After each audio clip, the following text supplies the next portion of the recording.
Mes chères sœurs, salam alaikum wa rahmatullahi wa barakatuh. Alors, ce soir, je commence avec un titre choc. Comme vous voyez, est-ce que le Saint-Coran, est-ce que l'islam nous autorise à frapper nos femmes? Et d'ailleurs, vous avez dû recevoir les textos dans lesquels je vous annonçais que nous allons analyser le verset 34 de la sourate 4. Et je voulais justement éveiller une curiosité en vous. Je voulais que vous alliez regarder dans le Saint-Coran de quel ayat, de quel verset nous allons parler, et que vous sortiez en état de choc en lisant ce ayat. Nous allons revenir sur l'ayat tout à l'heure.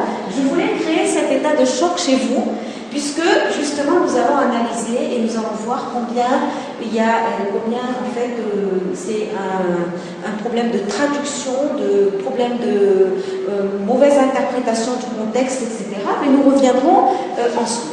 Alors, je ne sais pas si il vous arrive de temps en temps de lire la traduction du Saint-Coran en français.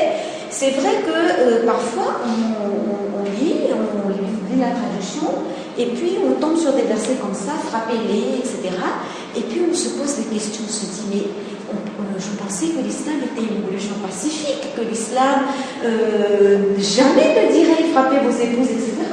Là, je vous donne un exemple, mais il y en a d'autres, dans d'autres contextes.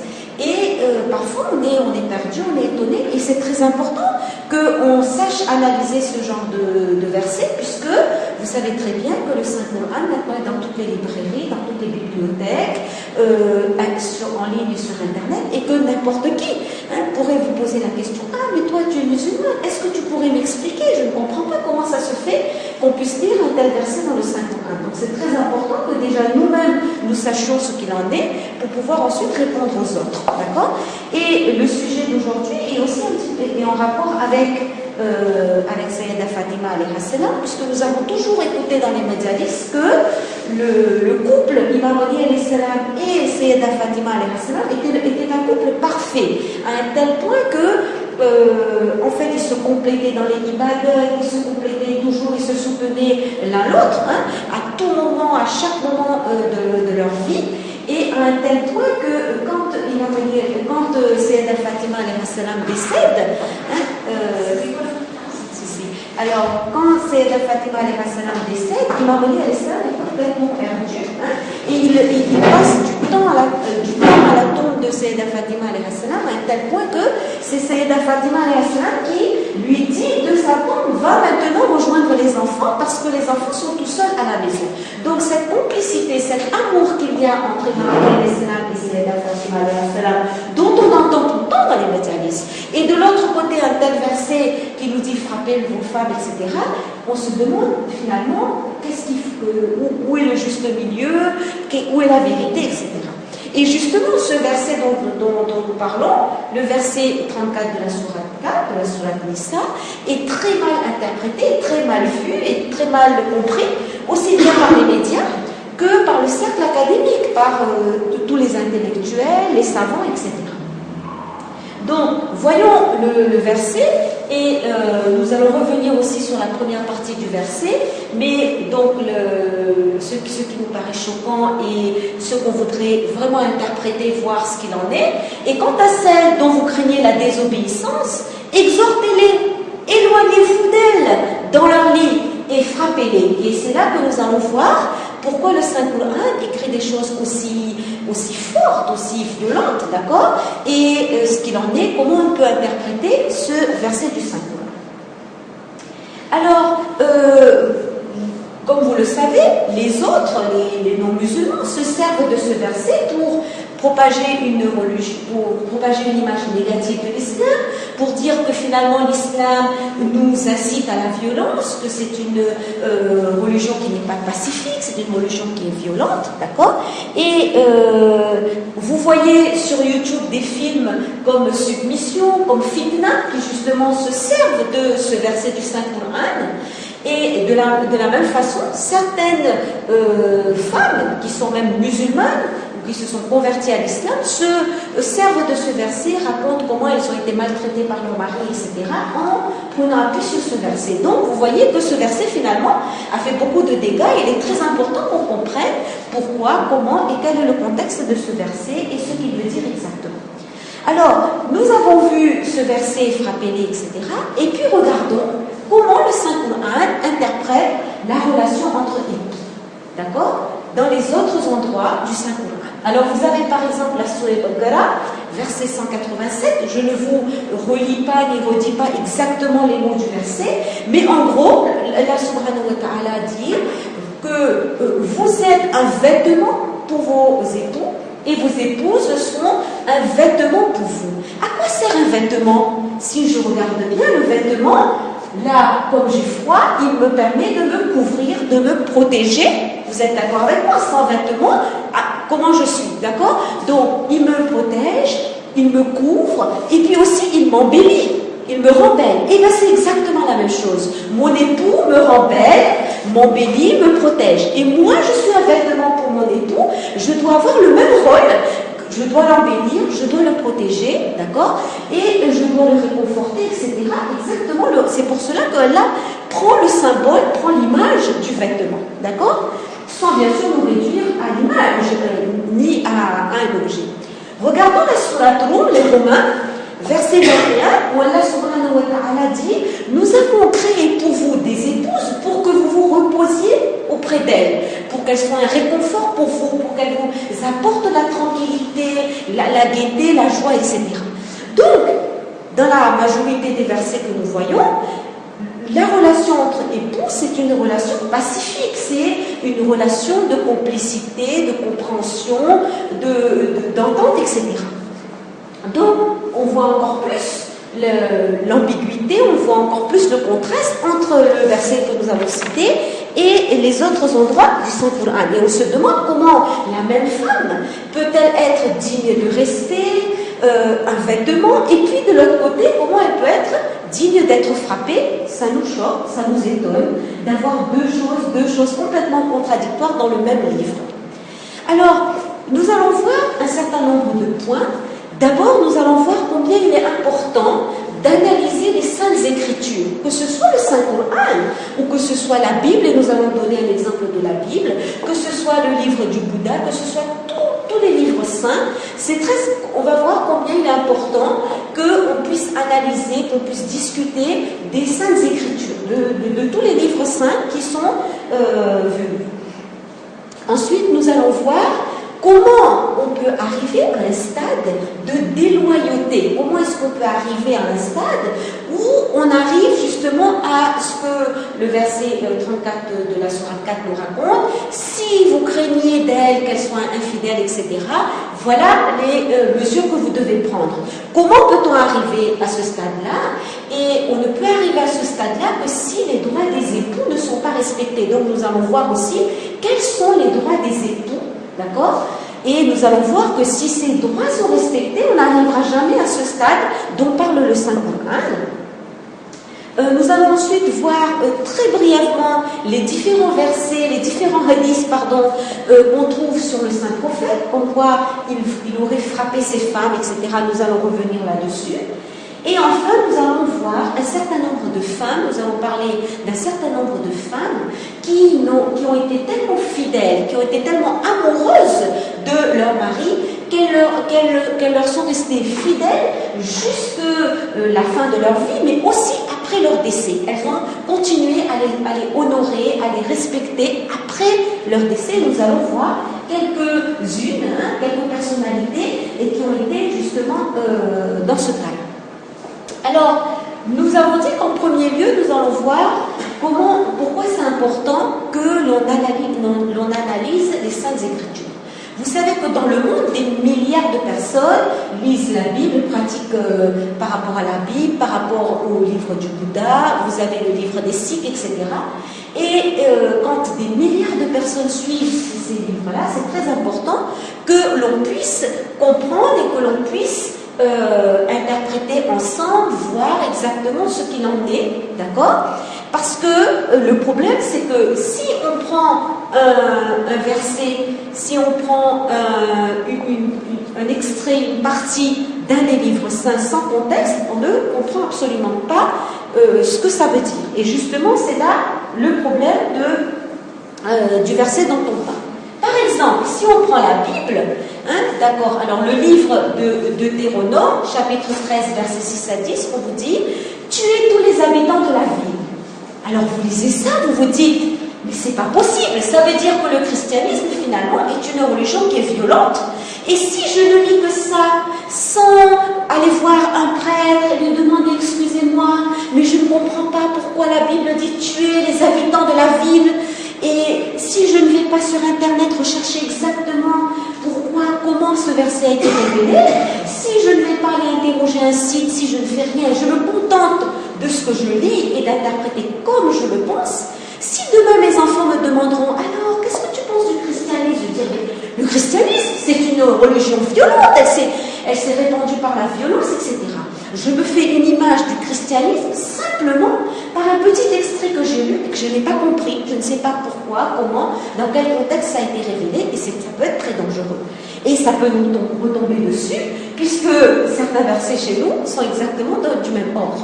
Si nous voyons la Sourate Tawbah, Sourate numéro 9, verset 5, nous lisons « Après que les mois sacrés expirent, tuez les associateurs, où que vous les trouvez, capturez-les, assiégez-les, guettez-les dans toute embuscade. » On se dit, mais finalement, ça veut dire que faites la guerre à tout le monde, quoi. Donc on se pose la question, est-ce que finalement, on peut prendre un verset comme ça et l'interpréter comme on veut? Et ce n'est pas étonnant que certaines personnes qui ont lu ce genre de verset sans contexte se disent, mon Dieu, le Coran, finalement, il incite à la violence, il dit, capturez-les, etc. Et ce n'est pas étonnant qu'en lisant ce Coran, ils disent, allons le brûler rapidement avant que d'autres ne lisent et ne soient affectés par ce livre.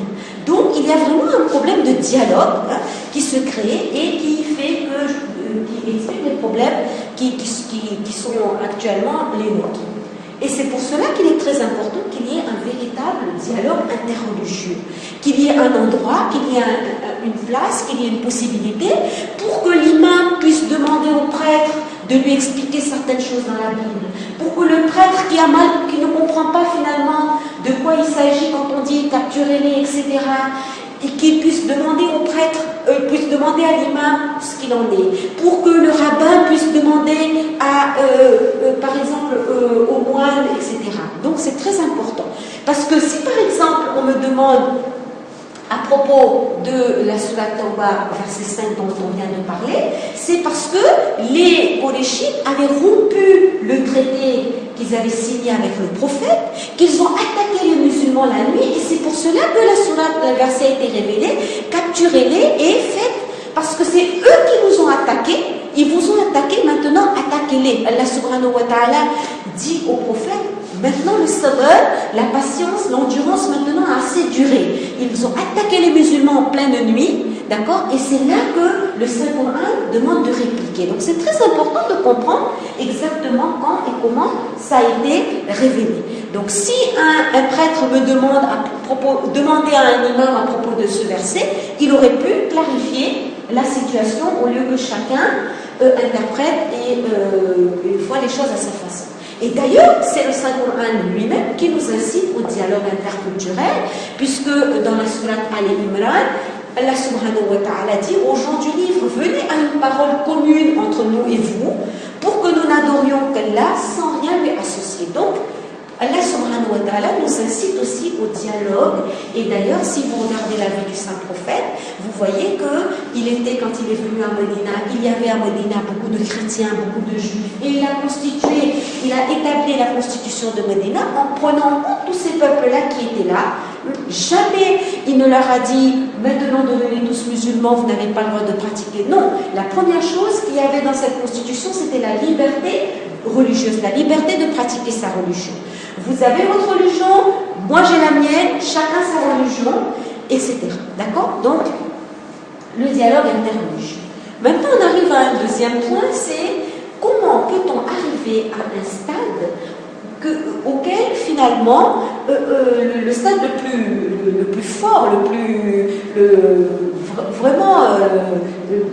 le stade pratiquement de non-retour, où, finalement, l'époux doute de la fidélité de l'épouse et vice-versa.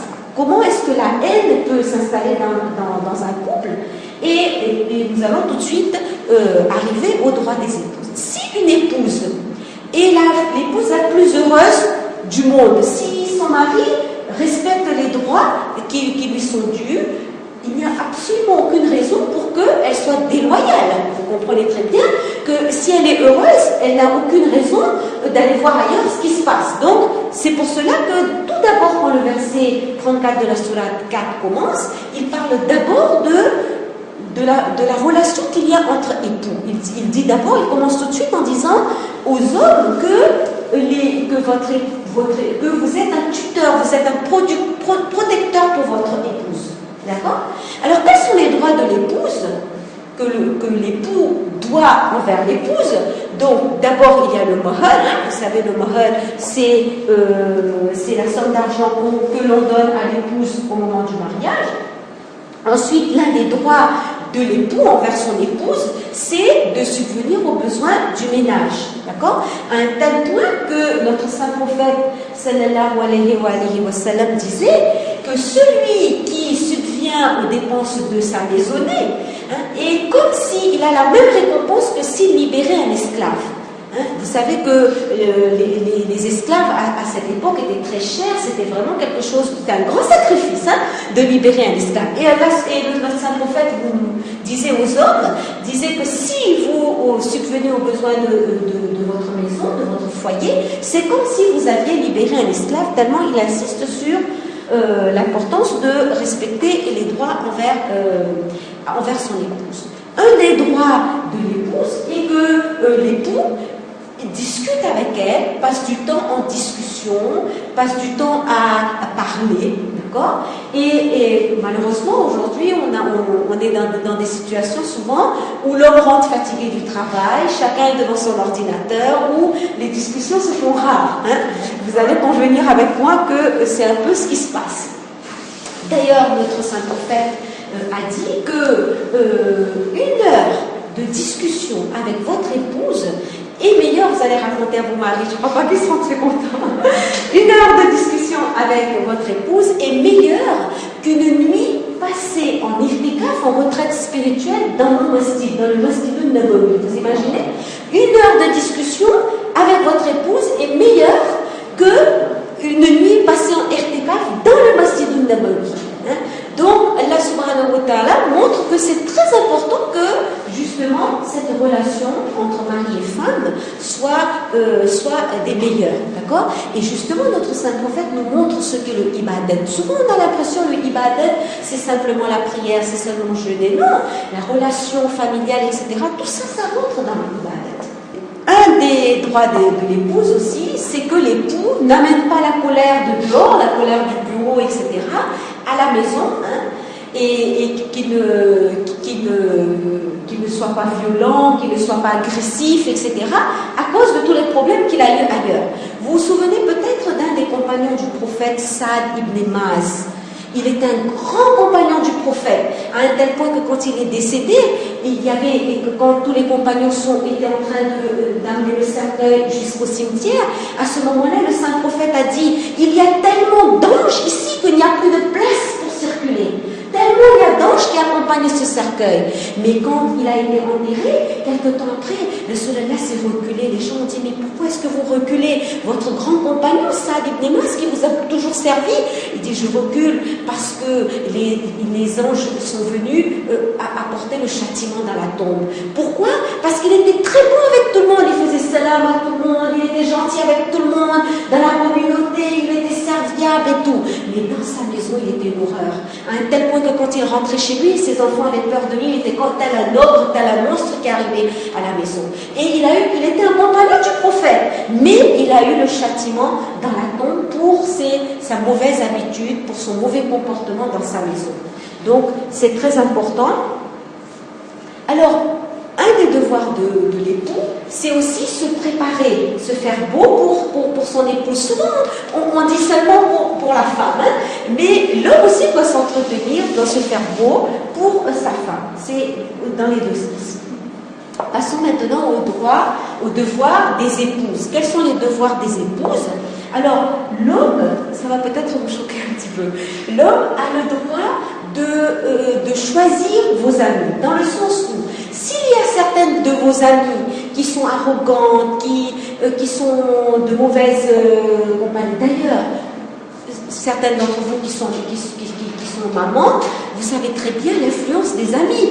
Hein. Moi, j'ai une fille qui a 12 ans, je sais très bien à l'adolescence combien on est influencé par les amis et tout. D'ailleurs, nous, en tant que parents, souvent on dit « Ah, telle personne, là, elle n'est pas très fréquentable, tu ne devrais pas trop la fréquenter, etc. » Parce que les amis ont une grande influence sur nous.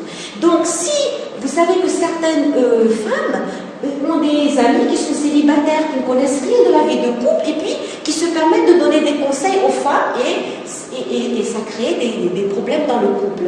Et certaines soufflent des mauvaises idées par jalousie, etc. Et donc, si vous regardez les statistiques, si vous regardez le nombre de divorces qui sont dus aux mauvaises fréquentations de la femme, aux mauvaises amies de la femme, vous verrez que le chiffre est quand même énorme. Donc, si certaines des amies de la femme sont de mauvaise compagnie, l'homme a le droit de lui dire de ne pas les fréquenter. Et d'ailleurs, quand notre saint prophète est allé à Ghadir, il n'a pas seulement parlé de sa succession, il n'a pas seulement dit il n'a pas seulement parlé d'Imam Ali alayhi salam, pourquoi il serait son successeur.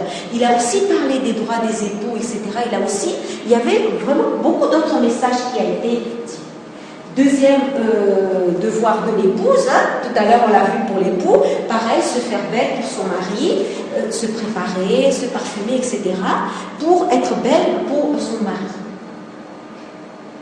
Alors ensuite, il y a parmi un des devoirs, c'est essayer de préparer. Vous savez que ce n'est pas vadi pour la femme de préparer à manger pour son mari, mais essayer de préparer des plats pour son mari. À un tel point que notre saint prophète a dit que la femme qui prépare un bon repas pour son mari, quand elle arrivera au Jannah, quand elle arrivera au paradis, alors on lui servira, on l'accueillera avec un bon repas en récompense de la façon dont elle servait son mari. Donc, beaucoup de sawab dans cette action. Et ensuite, parmi un des devoirs aussi, c'est que la femme doit demander la permission à son mari avant de quitter la maison. Alors parfois, on pense que tout ça c'est arriéré, mais en fait ça montre qu'il y a vraiment un dialogue, qu'il y a vraiment une complicité, etc., qu'on n'a rien à se cacher l'un l'autre. En principe, même quand vos enfants vous demandent quelque chose, vous dites, est-ce que je suis invitée chez mon ami, est-ce que je peux aller? Est-ce que vous avez un cœur qui va dire non?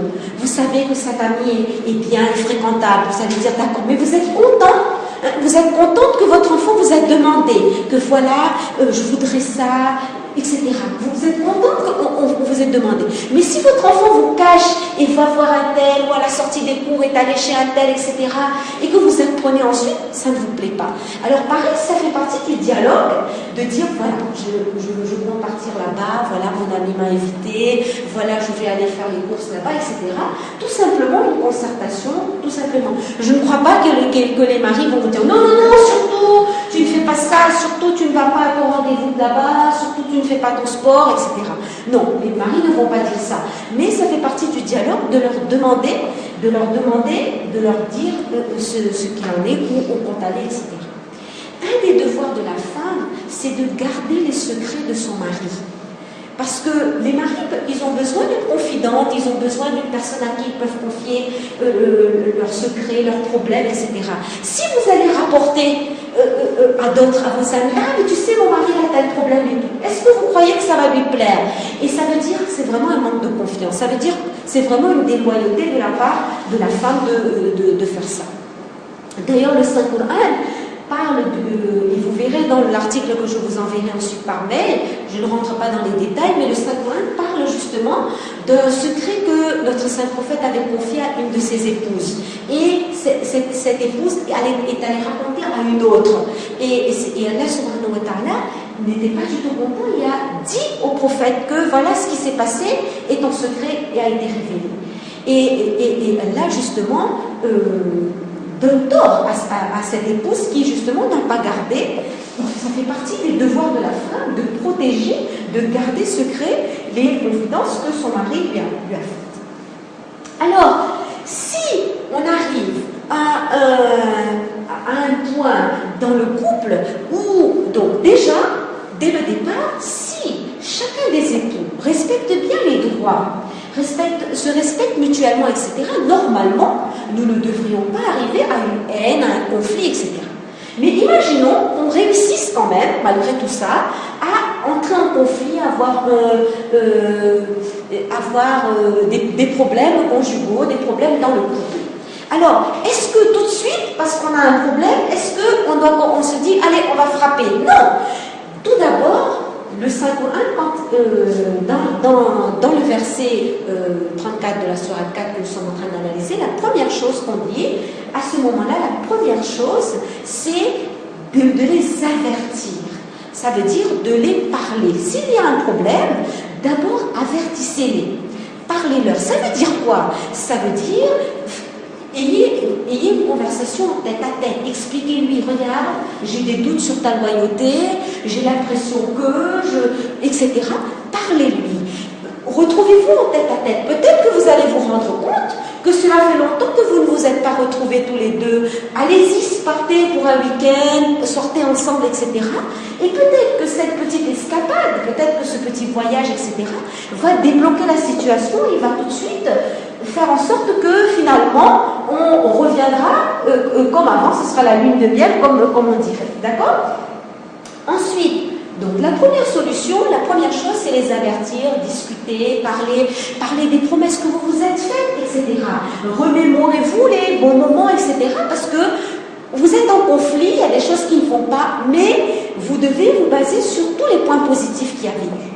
Deuxième solution, si cette première solution ne marche pas, deuxième solution, séparez les lits. Séparez-vous d'eux, ce que dit le Saint-Coran. Deuxième solution, si la première ne marche pas, la première, normalement, devrait marcher. Si ça ne marche pas, séparer. Par exemple, le mari dort dans le sofa. Par exemple, la femme dort dans le lit conjugal. Quand vous allez tous les deux vous retrouver chacun dans son coin, vous allez réfléchir, vous allez dire, mais finalement, vous allez peut-être même avoir envie de rire de la situation. Vous allez dire, où est-ce qu'on en est arrivé? Qu'est-ce qui se passe? Chacun, ça va faire travailler chacun des époux et ça va éviter que ce conflit continue. Donc, deuxième solution dont parle le Saint-Coran, avant de parler de frapper, c'est la séparation. D'accord? Et en fait, quand des personnes lisent ce verset du Coran et vous demandent est-ce que si vous avez des problèmes conjugaux, ça veut dire que vous devez que vous avez le droit de frapper les époux? Si vous répondez non à la personne, ces personnes-là vont vous dire mais finalement, on trouve dans les livres de hadith que le saint prophète lui-même frappait ses épouses. On trouve des hadiths très bizarre, vous lirez dans l'article que je vais vous faire passer, très bizarre sur ce que le saint prophète aurait dit, etc. Mais nous ne sommes absolument pas d'accord avec ces hadiths-là, parce que le saint prophète était un homme qui, d'ailleurs il a dit, je suis venu pour parfaire les akhlaq, pour parfaire le bon comportement des autres. Alors si lui-même il a un problème de comportement, il ne peut pas parfaire notre comportement. Donc il est inimaginable que le saint prophète ait frappé sa femme. D'ailleurs, un des hadiths du prophète, et notre saint prophète il dit, le meilleur parmi vous, il disait aux hommes, parce que vous savez que la majorité des personnes qui étaient là devant lui à la mosquée, c'était des hommes, et il disait donc aux hommes qui étaient devant lui, il leur disait, le meilleur parmi vous est celui qui se comporte bien avec sa famille, et le plus mauvais d'entre vous, le pire d'entre vous, est celui qui frappe son épouse. Donc ça, ce sont les hadiths du prophète. Mais vous allez trouver dans certains livres des hadiths très bizarres concernant le prophète, vous les lirez tranquillement chez vous. Je ne veux pas trop insister sur ce côté-là, et vous verrez que ces hadiths-là sont complètement absurdes et que nous ne sommes pas du tout d'accord avec ce genre de hadiths sur notre prophète. Alors, maintenant, on arrive, donc on avait vu la première solution, discussion, etc. La deuxième solution, séparation. Et ensuite, on arrive à la troisième solution, qui est traduite dans le Saint-Coran par frapper-les. D'accord? Et nous allons revenir sur ce mot tout à l'heure. Alors, en fait, si les deux solutions ont échoué, ça veut dire qu'on a fait beaucoup d'efforts déjà. Déjà avec ces deux solutions-là, on a vu que c'est quand même pas mal d'efforts. Et on se rend compte dans le couple qu'il y a un vrai problème, qu'il y a un vrai conflit. Et à ce moment-là, en fait, quand on dit frapper-les, c'est frapper-les avec un miswak. Je ne sais pas si vous connaissez dans la culture arabe le miswak. Le miswak, c'est un bâton d'arak. Hein. c'est une toute petite chose comme ça, un tout petit bâton que les Arabes utilisent comme brosse à dents naturelle. Donc c'est quelque chose qui ne fait pas pratiquement pas mal. Hein. Donc c'est vraiment, en fait, c'est vraiment pour dire, pour avertir, pour dire regarde, on a fait tous ces efforts-là, mais finalement on doit redoubler d'efforts, notre couple ne va toujours pas bien. Et en fait c'est comme si là, est-ce que je l'ai frappé? Non, ça peut être. C'est une tape amicale, c'est pour l'avertir, écoute, ça ne va pas. Si elle fait une petite bêtise, juste pour lui dire, pour la faire réagir, pour la faire sursauter, pour qu'elle ait conscience de la chose. Et là, quand les deux solutions n'ont pas marché, c'est là qu'on parle de frapper-les. Et on trouve dans les analyses de ce verset que finalement, c'est une frappe symbolique. Ce n'est pas une frappe comme on frapperait avec un coup de fouet, ce n'est pas ça. Mais vous voyez qu'au début, quand on lit le verset, on pourrait se demander de quoi il s'agit. Et d'ailleurs, l'ayatollah Yazdi, Misbah Yazdi, il explique que le terme qui est utilisé, azribuhunna, le terme qui est utilisé et qui est traduit par frappez-les, finalement, il a 15 significations en arabe. Et que le verbe d'origine est zahaba, d'accord? Et le verbe d'origine zahaba, ça veut dire voyager, ça veut dire se séparer. Donc, une des choses que l'ayatollah Yazdi dit, c'est qu'en fait, l'une des solutions finales, ce serait de carrément se séparer, carrément aller dans deux directions différentes, aller dans deux maisons différentes, etc. Se retrouver comme si on ne se connaît pas, etc. Pour justement, et si vous réfléchissez, au lieu de passer au divorce, si certains époux, quand ils étaient arrivés à un état de conflit, s'ils se seraient séparés, je pense que il y aurait eu beaucoup de réconciliation après coup. Au lieu de passer directement au divorce, on aurait adopté cette idée de se séparer complètement. Même pas dans la même maison, puisque tout à l'heure on a parlé de cette possibilité de rester dans la même maison, mais de se séparer pour justement voir que ça ne va pas et peut-être faire travailler les choses et faire revenir l'harmonie dans le couple. Mais si ça ne marche toujours pas, et là on est vraiment dans des stades, hein, là c'est vraiment si le stade est tellement intense que finalement, même en restant séparés dans la même maison, finalement ça ne change rien. À ce moment-là, séparez-vous quelque temps. Et voyez que vous verrez que cette séparation, en peut-être quelques semaines, peut-être quelques mois, pourrait être très bénéfique. Et donc, vous voyez que finalement, ce terme-là, frappez-les, pourrait être remplacé par séparez-vous d'elle. D'accord? Et justement, comme je vous ai dit, il risque d'y avoir, normalement, il devrait y avoir réconciliation dans le couple après cette séparation. Alors maintenant, on arrive à notre partie où je voudrais vous parler de certaines femmes dans l'histoire qui étaient tellement amoureuses de leur homme, de leur mari, qu'elles sont restées fidèles à leur mari jusqu'à la fin des temps et même après leur décès. Alors, vous connaissez tous le troisième calife, Ousmane. Hein?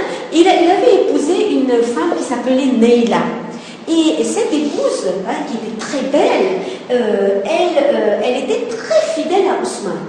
Et d'ailleurs, quand Ousmane a été tué, quand il a été assassiné, elle était à côté, elle était avec lui, et d'ailleurs ses doigts aussi ont été coupés.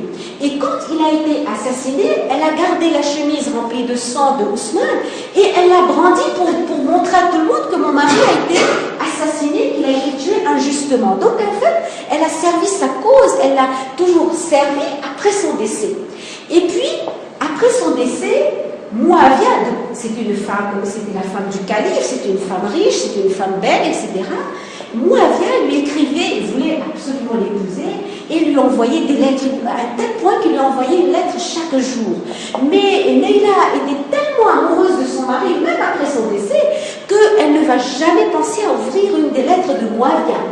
Et puis, au bout de beaucoup de lettres qui sont arrivées, un jour elle a la curiosité d'aller ouvrir une des lettres. Mais elle lit comme ça entre les lignes, et puis elle demande aux personnes qui l'entourent, qu'est-ce qu'il veut ce Muawiyah? Il m'envoie des tonnes de lettres comme ça, je ne comprends plus rien. Et les personnes qui l'entourent lui disent, il veut vous épouser. Et à ce moment-là, vous savez, Neila, qu'est-ce qu'elle dit? Elle dit, mais qu'est-ce qu'il me trouve? Vous voyez, elle trouve qu'elle est seulement bien pour Ousmane, pour son mari, et elle ne voit pas qu'est-ce qu'elle peut apporter à quelqu'un d'autre. Elle dit, mais qu'est-ce qu'il me trouve ce Moabien? Et à ce moment-là, les personnes lui disent, il aime tes dents quand tu souris. Tu as des dents éclatantes quand tu souris, et Moabien est très attiré par tes dents. Vous savez ce qu'elle fait, Neila? Elle ordonne à ce qu'on lui arrache les dents. Et ensuite, elle met ses dents dans une enveloppe et elle envoie à Moabien. Elle écrit à Moabien, Moabien, tu as envie de m'épouser à cause de mes dents? Garde mes dents avec toi. Mais moi, je n'ai pas envie de t'épouser. Vous imaginez une femme aussi fidèle, et malgré le fait que ce soit la femme du troisième calife, je trouve quand même que c'est un exemple d'amour et de complicité entre les époux. Elle se fait arracher les dents parce qu'elle ne supporte pas qu'un autre homme, vous imaginez, un autre homme que son mari, même après le décès de son mari, il ne supporte pas qu'il trouve quelque chose de beau, d'éclatant chez elle, et elle lui dit, garde mes dents si tu veux, mais moi je ne veux pas t'épouser. Et puis, nous avons un autre exemple à Karbala. Et c'est Roubab. Bibi Roubab, qui, quand elle arrive à Medina après tous les événements de Karbala, qu'est-ce qu'elle fait? Elle ordonne à ce qu'on enlève le toit de sa maison. Elle dit, mon mari est allongé sur le sol de Karbala, je ne peux pas supporter que lui, il soit dans la chaleur, que lui, il n'a pas de toit, il n'a pas de protection sur lui, et que moi, j'ai une maison avec un toit. Alors, elle ordonne à ce que le toit de sa maison soit enlevé. Et puis vous avez à Karbala encore un autre exemple de femme, c'est Dilar, l'épouse de Zohair ibn Kayn. Alors Zohair ibn Kayn est un des compagnons d'Imam Hussein, mais au début, il n'était pas dans la caravane d'Imam Hussein alayhi salam. Au début, il était parti pour le Hajj, et quand il retournait du Hajj, il croise la caravane d'Imam Hussein alayhi salam, et à ce moment-là, Imam Hussein alayhi salam l'appelle et lui demande de l'aide. Et il était très très très amoureux de sa femme, Dilar, et donc sa femme lui demande, mais qu'est-ce qui se passe, qui tu as vu et pourquoi tu es dans cet état? Et elle dit, voilà, c'est Hussein ibn Ali qui m'explique dans quelle situation il est, et il me demande si je peux l'aider. Alors son épouse l'incite à partir. Elle lui dit, mais qu'est-ce que tu fais là devant moi alors que le fils de Sayyida Fatima Zahra alayhi salam t'appelle? Pourquoi tu restes encore ici? Pourquoi tu t'accroches encore à moi? Vas-y et va servir Imam Hussein alayhi salam. C'est elle qui va l'encourager, c'est elle qui va lui demander de rejoindre la caravane d'Imam Hussein alayhi salam. Et parmi tous les compagnons d'Imam Hussein alayhi salam, il est le seul pour qui Imam Hussein a prié que ses ennemis soient levés, soient réveillés comme des porcs, comme des porcs le jour du jugement. D'accord? Et Imam Hussein alayhi salam était très attaché donc à son compagnon Zohair ibn Kayn. Et comme je vous dis, la complicité entre les deux époux était telle qu'après le shahadat de Zohair ibn Kayn, dès lors sa femme donne un tissu à son serviteur, à son servant, à son esclave, et elle lui dit, va mettre ce tissu sur le corps de Zohair ibn Kayn. Et parce que voilà, cet amour faisait qu'elle ne pouvait pas supporter le corps de Zohair ibn Kayn comme ça, donc elle lui donne un morceau de tissu pour mettre sur le corps de Zohair ibn Kayn. Et quand le serviteur part, il voit qu'il va mettre un tissu il va recouvrir le corps de Zohair ibn Kayn, mais il voit que le corps de Aba Abdillah al-Hussein est comme ça, sans coffre, sans être enterré, et il n'ose pas couvrir le corps de Zohair ibn Kayn. Quand il revient vers la tante de Dilan, Dilan lui dit, alors est-ce que tu as fait le travail que je t'ai confié? Et il dit, non, je suis désolé, mais je n'ai pas pu le faire parce que quand j'ai vu comment était le corps d'Imam Hussein alayhi salam, rempli de flèches, rempli de coups de chevaux, etc., je n'ai pas osé couvrir le corps de mon maître Zohair ibn Kayn, alors que le maître des martyrs, Abdullah al-Hussein, est comme ça, son corps est sans aucun tissu, sans aucune couverture, sans aucune protection. Et à ce moment-là, Dilan regarde dans la terre de Karbala, elle regarde par sa tante et elle demande pardon à Imam Hussein alayhi salam. Elle dit, je vous demande pardon que je me suis occupée, je n'ai pensé que au corps de mon mari et j'ai voulu le couvrir alors que votre corps est resté découvert.